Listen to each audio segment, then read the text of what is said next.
The Christmas strike. Trump ordered massive retaliation in Nigeria.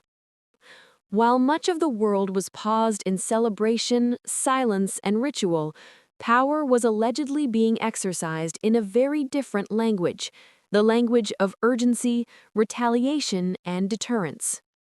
This is the story behind what has come to be described as the Christmas strike, a decision reportedly made under extreme pressure, a retaliation order linked to Nigeria, and a moment that, if accurate, reveals far more about modern power than about a single military operation.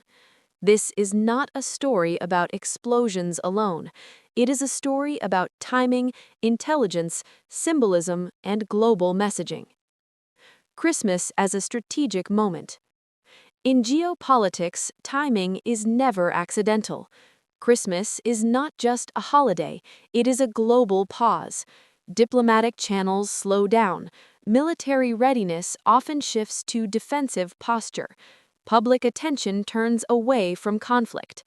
That is exactly why actions taken during symbolic moments carry disproportionate weight.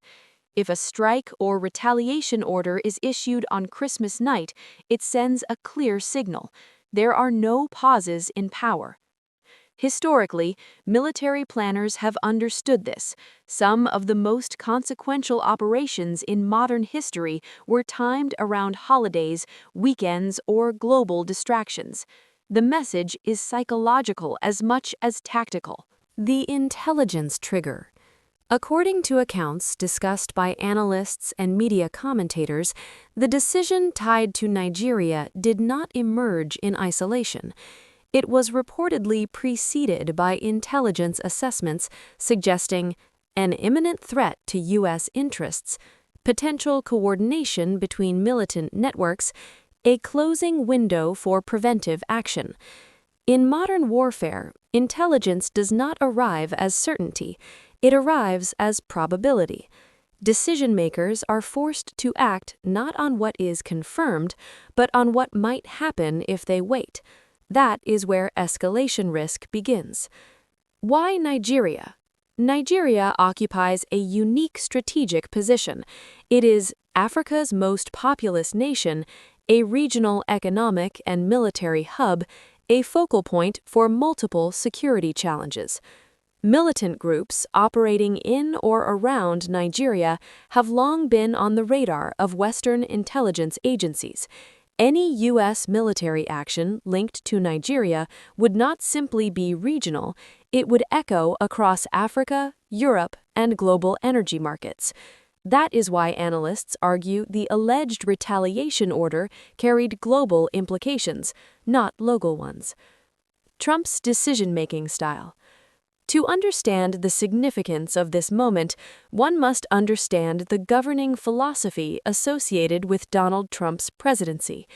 Trump consistently emphasized speed over deliberation, deterrence through unpredictability, public strength as a strategic tool. Supporters described this as decisive leadership. Critics described it as reckless escalation. But both sides agreed on one thing. Trump viewed delay as weakness. If intelligence suggested a threat, the logic was simple. Act first, explain later. Christmas night, then, becomes symbolically aligned with that philosophy. Retaliation or prevention. One of the central questions surrounding the Christmas strike narrative is this: was it retaliation or was it prevention? Retaliation implies a response to an attack already carried out. Prevention implies action taken to stop an attack before it occurs. The line between the two is increasingly blurred in modern warfare. Cyber threats, proxy networks, and transnational militancy make attribution slow and imperfect. Leaders are often forced to choose between acting on incomplete intelligence or risking catastrophic surprise. This is the strategic dilemma that defines the 21st century battlefield.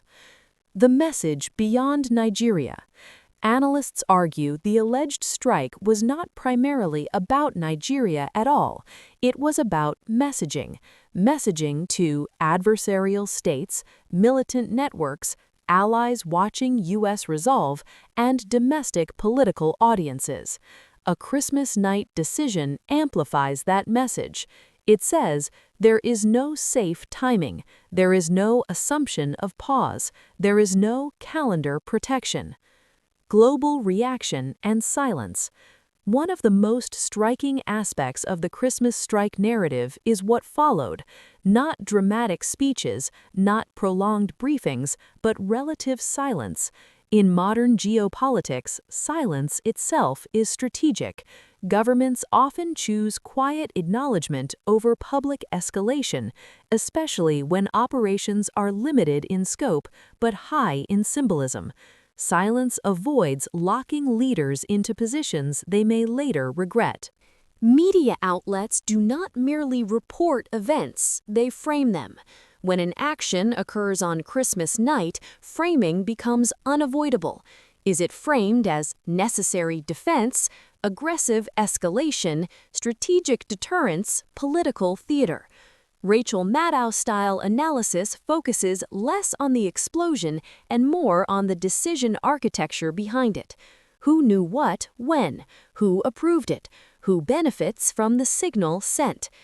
The precedent problem. Every major military action sets precedent. If leaders normalize retaliation during symbolic global pauses, future actors may follow. That raises difficult questions. Does deterrence become permanent escalation? Do holidays lose their informal protective status? Does speed replace diplomacy entirely? These questions extend far beyond one president or one country. Nigeria and regional stability. From Nigeria's perspective, any foreign military action linked to its territory is deeply destabilizing.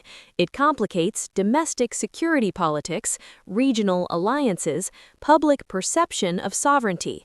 Even when actions are justified as counterterrorism, the political aftershocks can last years. That is why analysts emphasize restraint, transparency, and regional cooperation, ideals often strained in moments of crisis. Power in the modern era. The Christmas strike narrative illustrates a core truth of modern power. Power today is not only about force, it is about timing, optics, and narrative control. A strike that happens quietly but at the wrong moment can be louder than a full-scale war announced openly. Christmas night, in that sense, becomes part of the weapon. Was it effective? Effectiveness depends on the metric used. If the goal was immediate disruption, possibly achieved. Long-term stability, uncertain. Global deterrence, debatable. Alliance reassurance, mixed. Military success is no longer measured only in targets hit, but in reactions triggered. The moral question. Finally, there is the unavoidable moral question. Is it ethical to conduct military operations during moments of global civilian celebration? Some argue war has no calendar. Others argue symbolism matters, precisely because civilians exist. This tension has no easy answer, and history rarely resolves it cleanly. Conclusion: what the Christmas strike reveals. Whether every detail of the Christmas strike narrative is confirmed or contested, the story reveals something fundamental. Modern warfare is no longer declared, it is signaled. It is signaled through timing, through silence, through decisions made when the world is not watching. If the Christmas strike happened as described, it was not merely an operation, it was a statement about how power intends to operate in the years ahead, and that may be the most consequential message of all.